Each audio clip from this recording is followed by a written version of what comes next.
आसिफ अली जरदारी साहब ने तहलका खेज बयानात दिए हैं। अपने लोगों से बात करते हुए उन्होंने कहा कि 2 माह में इलेक्शन नहीं, इलेक्शन तब होंगे जब मैं चाहूँगा। इसके साथ उन्होंने भी कहा कि हमारी हुकूमत आएगी, $100 अरब हमारे ज़र मुबादला के ज़खायर होंगे।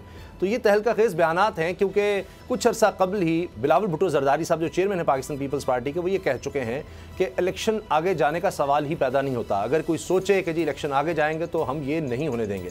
मगर उसके बाद बहुत कुछ हो चुका, उसके बाद 9 मई हो चुका और अब आसिफ अली जरदारी साहब की ये स्टेटमेंट। इसके साथ हम सुप्रीम कोर्ट में अब भी मामला देख रहे हैं। सुप्रीम कोर्ट कहती है जी 14 मई इलेक्शन की तारीख हम दे चुके, उस फैसले पर हम कायम हैं। वो तारीख का हिस्सा बन जाए, चाहे इलेक्शन उस पर ना भी हुए हों, तारीख का वो हिस्सा बन गया है। तो अब हालात किस तरफ जाएंगे?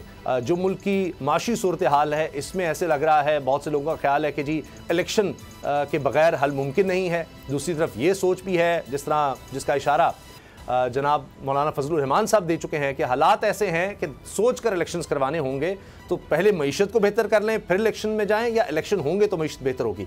अदलो इंसाफ की बात सब करते हैं, पर हकीकत में सच के साथ निडर होकर खड़े रहने की जुर्रत नजर नहीं आती। बोल ने तश्कील दी 10 कोर्ट रिपोर्टर्स की टीम, जो केस की बेस तक जा पहुंचे। पैनल पे सफ़े अव्वल के legal experts. Court round up Neelam Arshad के साथ, सिर्फ बोल पे। सब्सक्राइब करें और बेल दबाएं ताकि कोई खबर रह न जाए।